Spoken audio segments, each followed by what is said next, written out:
rain mixed with blood in the desolate alleyway as the thick, suffocating scent of an enigma's rage choked the air. Julian looked at the battered men cowering before him, then at the bruised, trembling Omega clutching his coat. His voice was a flat, dead calm. Kill them all. In the underground hierarchy of Chicago, the secondary genders dictated everything. Alphas ran the corporations and the cartels. Betas managed the tedious logistics of everyday society. And Omegas were fiercely protected, or viciously exploited. But above the Alphas, moving like ghosts through the highest echelons of power, were the Enigmas. Julian Castellano was one of them. Julian didn't just run the Castellano syndicate. He owned the very oxygen his rivals breathed. He was a man of terrifying stillness, possessing a genetic rarity that allowed his pheromones to force even the most dominant alphas into submission. His life was a meticulously organized ledger of violence, profit, and absolute control. That was until Keo Harrington upended his entire world. Keo was an Omega, but he was far from the submissive, fragile stereotype peddled by the media. He was a brilliant forensic accountant who had accidentally uncovered a massive money laundering operation tied to the Russian Bratva. When Julian's men had intercepted Keo to silence the leak, Julian had taken one look at the defiant, fiercely intelligent Omega, inhaled the sharp, intoxicating scent of crushed vanilla and rain, and did the unthinkable. He claimed him. For 2 years, Keo was the syndicate's best-kept secret. He was Julian's anchor, the only person capable of calming the Enigma's inherently volatile nature. Julian housed Keo in a fortress, a $20 million penthouse in the Gold Coast district, equipped with biometric retina scanners, reinforced titanium doors, and a permanent detail of highly trained alpha guards.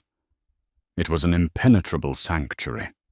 Until the night of October 12th, Julian had been attending a closed-door summit with the O'Connor family on the south side. He remembered the exact moment his biology alerted him to the catastrophe. It wasn't a phone call or a panic alarm. It was a violent, physical rupture in his chest. An Enigma's bond with their Omega is a primal, physiological tether. Midway through a negotiation, Julian suddenly stopped breathing, his hands gripping the mahogany table so hard the wood splintered. The scent of burning cedar and ozone, Julian's own distressed pheromones, flooded the room, dropping 3 rival alphas to their knees in an instant. "Boss?" Damien Finch, Julian's right-hand alpha and most trusted lieutenant, had rushed forward, fighting the crushing weight of the Enigma's aura.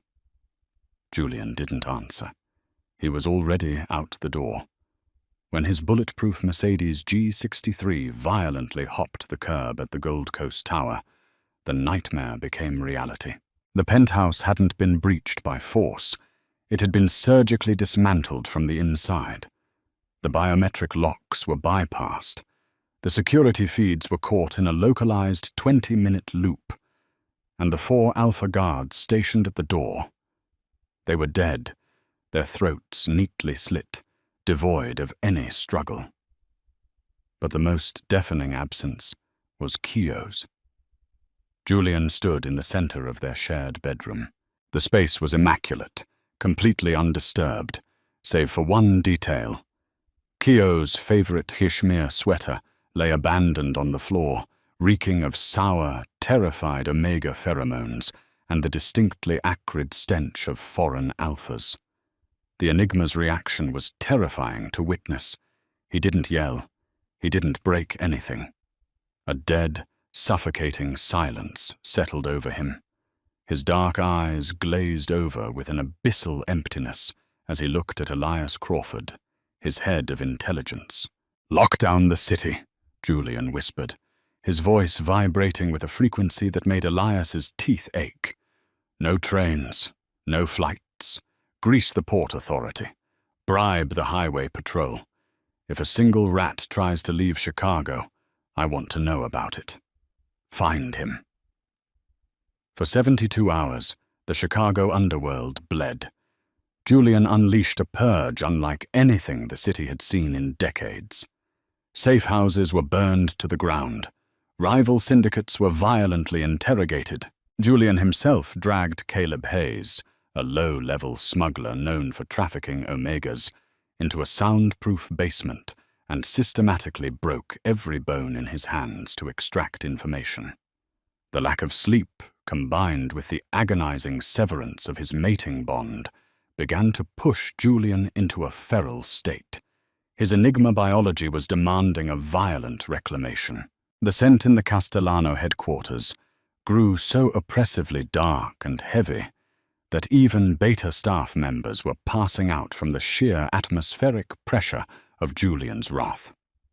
It was on the dawn of the 4th day that a mistake was finally made. Elias burst into Julian's office, a tablet in hand. "We got a ping, Dom. A burner phone, just connected to a cell tower in the Pilsen district. It was only on for 3 seconds, but it matches the encrypted signature of the emergency device you sewed into Keogh's coat lining."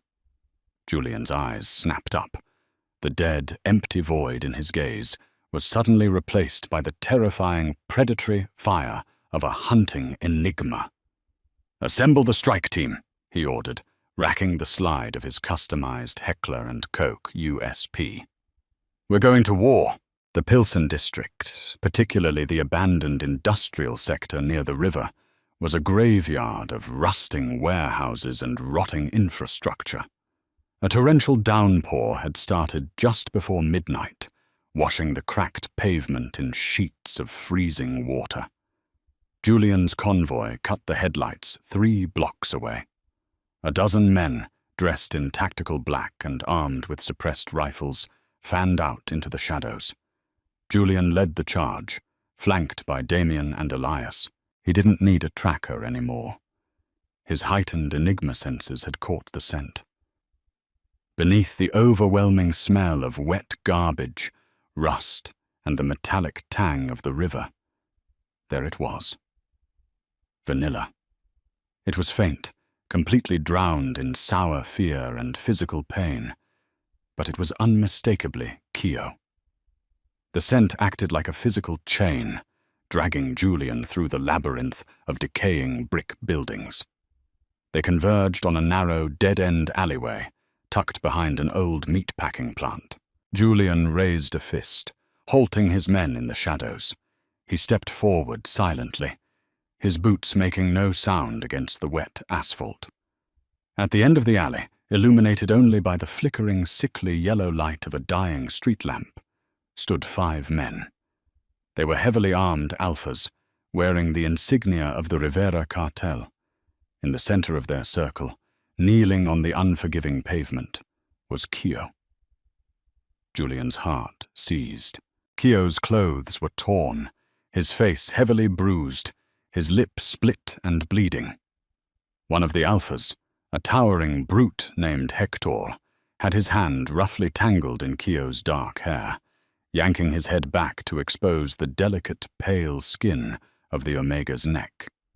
The alpha was taunting him, leaning in close, attempting to assert dominance over an Omega that belonged to an Enigma.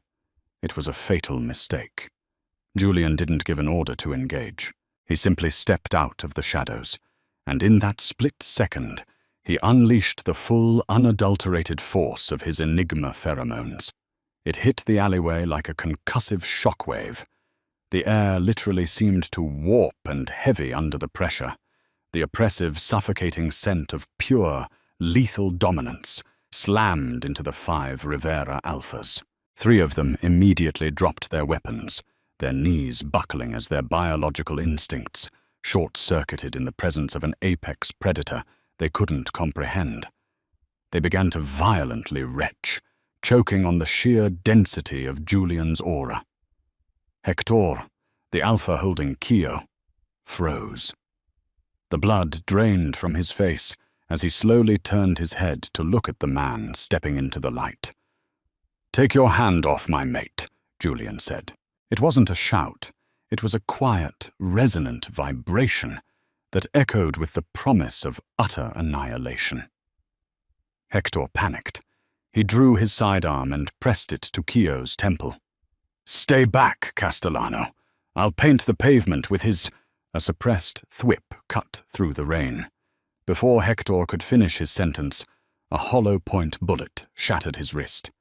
He screamed, dropping the gun and releasing Kio. In a blur of motion, Julian closed the distance. He bypassed the groaning alphas, diving to the ground and wrapping his arms around his Omega. Kio collapsed against Julian's chest, a broken sob tearing from his throat. The moment their skin touched, the frantic, terrified vanilla scent shifted, melting into a deep, desperate purr of relief. Kio buried his face in Julian's neck, inhaling the Enigma's calming cedar scent. "I've got... yo," Julian whispered, his hand gently cradling the back of Kio's head. "I've got you, my beautiful boy. You're safe." Julian stood up, pulling Kio tightly into his side, shielding the smaller man beneath his heavy trench coat. The remaining Rivera Alphas were on the ground, surrounded by Damien, Elias, and the rest of the Castellano syndicate, rifles aimed at their heads. Hector, clutching his ruined wrist, spat blood onto the wet pavement. "You think you've won, Castellano? You think we just walked into your penthouse by magic? You're blind." Rain mixed with blood in the desolate alleyway as the thick, suffocating scent of the Enigma's rage returned, choking the air. Julian looked at the battered men cowering before him, processing Hector's words, then looked down at his bruised, trembling Omega. Julian's voice was a flat, dead calm. "Kill them all." The alley erupted in a brief, brutal symphony of suppressed gunfire. The execution was clinical, immediate, and utterly merciless. The bodies of the Rivera Alphas hit the ground in unison. Julian didn't flinch. He turned his attention back to Kio, gently tilting the Omega's chin up to inspect his bruised face. "Kio, look at me. They're dead. It's over." But Kio's eyes were wide, filled with a fresh, raw panic that had nothing to do with the bleeding men on the ground. He grabbed the lapels of Julian's coat, his knuckles white. He was trembling violently, his gaze darting nervously toward the perimeter of the alley. "Dom!" Kio choked out, his voice hoarse from screaming over the past 3 days. "Dom, listen to me." "We're going to the hospital," Julian said, trying to soothe him, attempting to dial back his overwhelming pheromones to comfort his mate. "Elias, get the armored transport." "No," Kio hissed, digging his nails into Julian's chest. "Hector was right.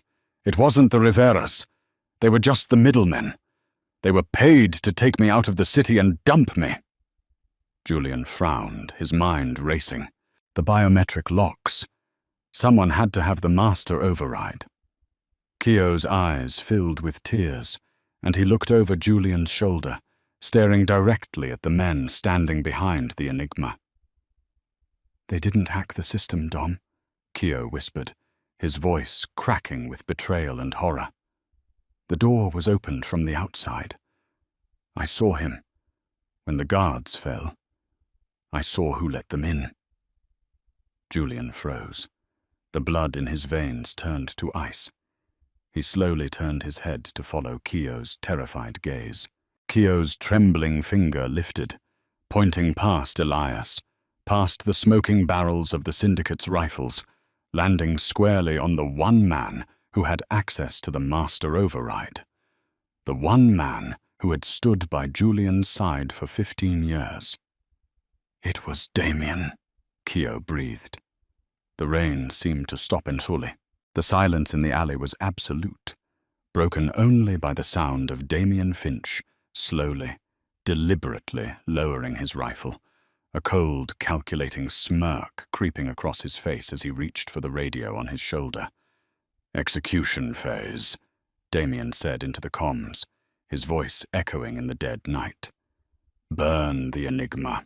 Before Julian could react, the blinding high beams of 3 armored SUVs suddenly flared at the mouth of the alley, trapping them inside as the metallic clatter of heavy machine guns being mounted filled the air. Julian Castellano hadn't just rescued his mate. He had walked them directly into a slaughterhouse. The blinding halogen high beams of the armored SUVs pierced the torrential rain, turning the narrow alley into a stark, washed-out stage of impending execution. The deafening rhythmic clatter of heavy machine guns being mounted on the roofs echoed off the decaying brick walls of the Pilsen district. Julian Castellano's reaction was instantaneous, driven by a primal enigma instinct that bypassed conscious thought. He didn't reach for his weapon. He grabbed Kyo, throwing his massive frame entirely over the trembling Omega, and drove them both into the deep, pooling water behind a rusted industrial dumpster, just as the night erupted in a storm of lead. The air was instantly shredded by high-caliber rounds. Brick shattered, raining jagged shrapnel and red dust down upon them. The bodies of the Rivera Alphas, already dead on the asphalt, were pulverized in the crossfire. "Elias! Cover!" Julian roared over the deafening cacophony. Elias Crawford, a beta whose loyalty was forged in the trenches of the Castellano Syndicate's earliest days, didn't hesitate. While half of Julian's strike team was cut down in the initial volley, Elias and 2 remaining loyalists flipped over a concrete barrier, returning fire with their suppressed rifles. The pop-pop-pop of their weapons was barely audible over the roaring thunder of Damien's mounted guns, but it bought Julian a precious 3 seconds. Through the chaos, Damien Finch's voice crackled over a public address system hooked to the lead SUV. It dripped with the smug, arrogant venom of an alpha who believed he had finally killed a god. "Nothing personal, Dom," Damien's voice echoed, distorted and tinny through the speakers. "But the world is changing. The Russians, the Volkov Bratva, they don't want to deal with a rogue enigma who burns down the city every time his little pet Omega gets a scratch. They want stability. They want a reasonable alpha at the table. I gave them Kyo to secure the partnership. You just made it easier by walking into the kill box." Beneath the dumpster, Kyo was hyperventilating, his hands clamped over his ears, his scent a chaotic swirl of burnt vanilla and absolute terror. Julian grabbed Kyo's wrists, pulling his hands away from his face, forcing the Omega to look into his eyes. Julian's eyes were no longer human. The pupils had dilated until they swallowed the irises entirely, becoming twin voids of pitch-black fury. The air temperature around them seemed to plummet. "Listen to me," Julian commanded, his voice a low, vibrating hum that cut straight through the gunfire, resonating in Kyo's chest. "I am going to get you out of here, but I need you to run when I tell you. Do not look back. Do you understand?"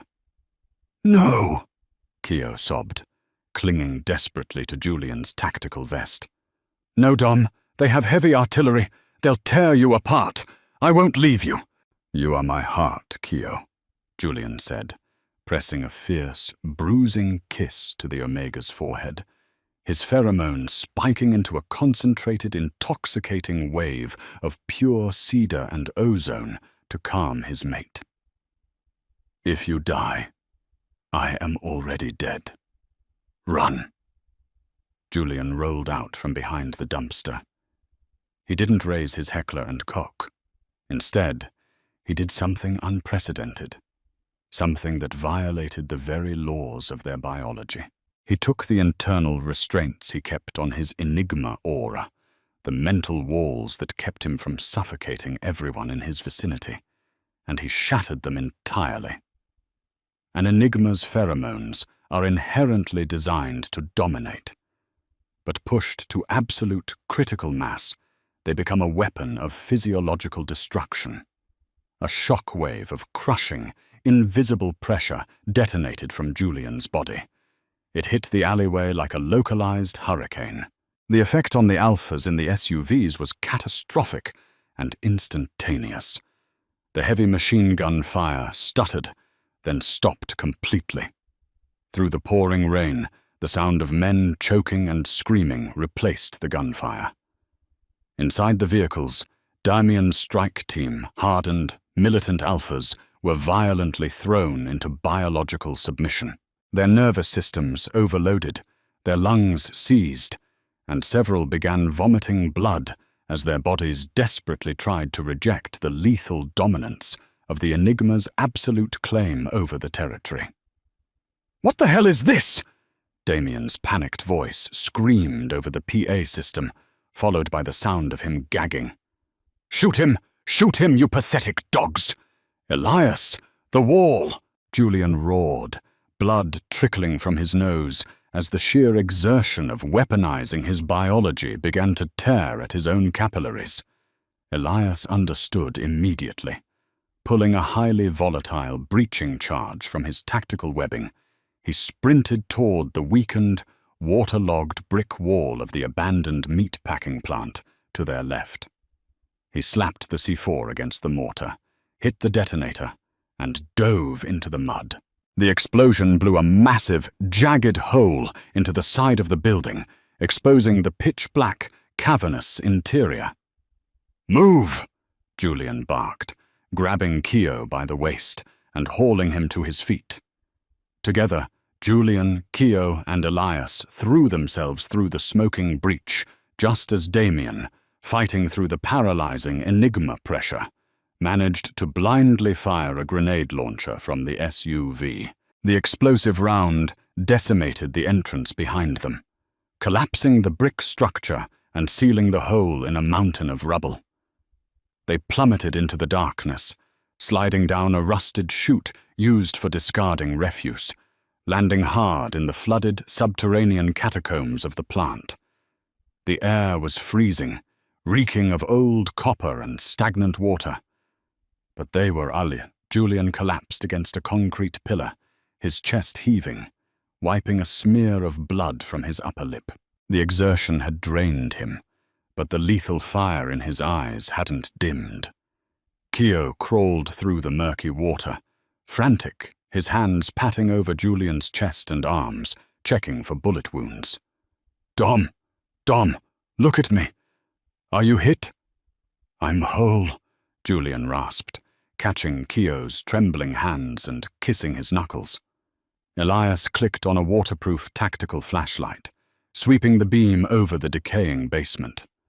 "They've got us boxed in above ground. Damian controls the syndicate now. The police, the Port Authority. He's got the master codes to all of it. We are ghosts in our own city, Dom." Julian slowly stood up, the water sluicing off his heavy coat. He pulled Keo tightly to his side, his arm an iron band around the Omega's waist. He looked at Elias, a dark, terrifying smile curving his lips. "Damian thinks he inherited an empire," Julian said, his voice echoing coldly in the damp darkness. "He doesn't realize he just locked himself in a cage with a monster. Let him sit on the throne for a day. Tomorrow, we burn it to the ground." They spent 24 hours in a forgotten Prohibition-era smuggling tunnel beneath the Chicago River. It was a bleak, freezing sanctuary, but it was off the grid. While Elias scavenged for medical supplies and ammunition from a hidden cache, Keo sat beside Julian on a rotting wooden crate. The initial shock had worn off, replaced by a cold, searing anger. Damian had violated their home. He had slaughtered their guards. He had humiliated Julian. Keo opened the waterproof laptop Elias had procured from the cache. The screen cast a pale, ghostly blue light over the Omega's bruised features. Julian watched him, mesmerized by the sheer, unwavering focus in Keo's eyes. This was the reason the syndicate had wanted Keo dead 2 years ago. He was a virtuoso of digital finance, capable of dismantling corporations with a few keystrokes. Damien is an alpha. He thinks in terms of brute force and territory, Keo murmured, his fingers flying across the keyboard in a blur. He took the physical assets. He took the headquarters. But he forgot that the modern Castellano syndicate doesn't run on cash in briefcases. It runs on offshore liquidity, shell companies in the Cayman Islands, and encrypted cryptocurrency wallets. And he doesn't have the keys, Julian realized, a profound sense of pride swelling in his chest. No, Keo said, a fierce, predatory smile touching his lips. I do. For the next 6 hours, Keo systematically dismantled Damien's newly stolen empire. He didn't just freeze the accounts, he rerouted billions of dollars into untraceable ghost funds. He cancelled the payroll for the syndicate's enforcers. He leaked the Volkov Bratva's shipping manifests to the FBI, framing Damien for the tip-off. By midnight tonight, Keo stated, hitting the final execute key, Damien Finch won't have the money to buy a cup of coffee, let alone pay a private army to protect him. The Russians will think he betrayed them. His own men will abandon him when the wire transfers bounce. Julian stepped behind Keo, wrapping his heavy arms around the Omega's shoulders, burying his face in the crook of Keo's neck. He inhaled deeply, the scent of vanilla now laced with the sharp, thrilling tang of confidence and defiance. You are absolutely terrifying, my beautiful boy, Julian whispered, pressing a kiss to the mating gland on Keo's neck. I learned from the best, Keo replied, leaning back into the Enigma's solid warmth. Now go finish it. Midnight at the Castellano Tower was a scene of absolute chaos.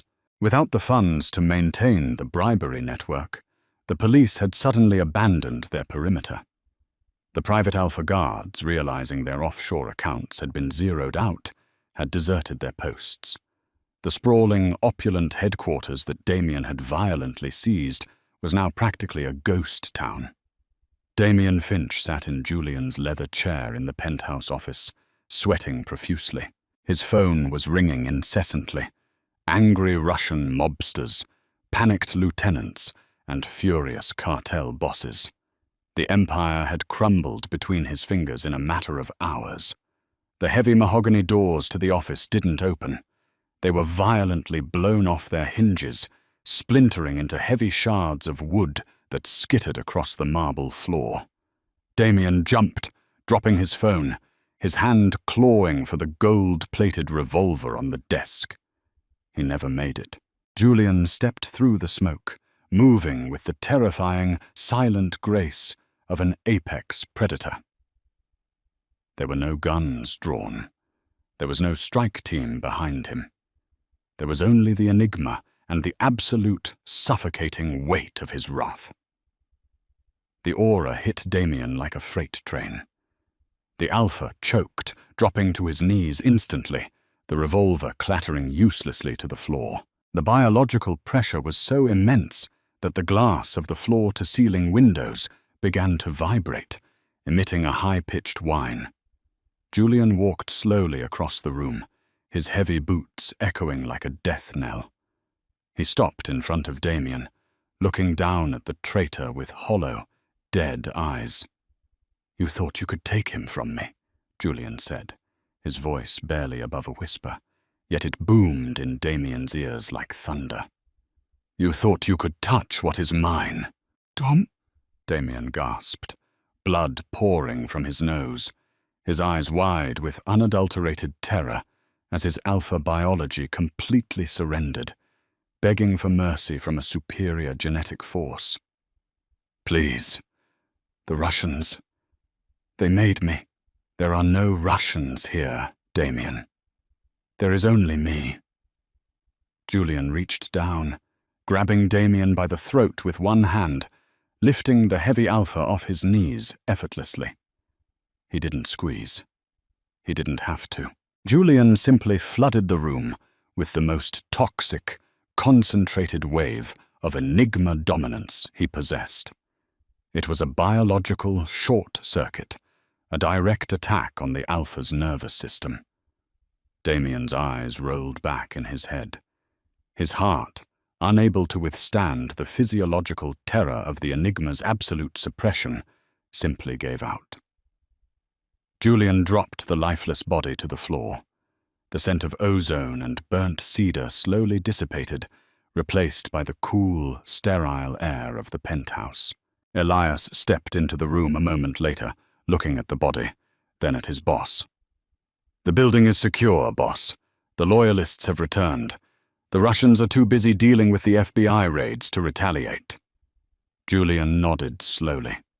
He stepped over Damien's body, walking toward the shattered doors, his mind entirely focused on only one thing. When Julian returned to the reinforced bunker, Keo was asleep, exhausted from the mental toll of the digital war he had waged. Julian stripped off his blood-stained coat and crawled into the narrow cot beside his mate. Keo stirred instantly, blindly reaching out until his hands found Julian's chest. The Omega's panicked scent spiked for a fraction of a second before he inhaled the familiar, comforting cedar of his enigma. Keo let out a soft, broken sigh, tangling his legs with Julian's and burying his face into the man's neck. "Is it done?" Keo mumbled sleepily. Julian pulled the blankets over them, wrapping his arms securely around the only thing in the world that mattered to him. He pressed his lips to the crown of Keo's head, feeling the steady, rhythmic beat of the Omega's heart against his own. "It's done," Julian whispered into the dark. "They are all dead, and you are finally home." Did this gripping Omegaverse drama leave you breathless? The tension between an enigma and his stolen Omega is an unmatched thrill ride. If you loved Julian's ruthless protection and Keo's brilliant digital vengeance, hit that like button right now.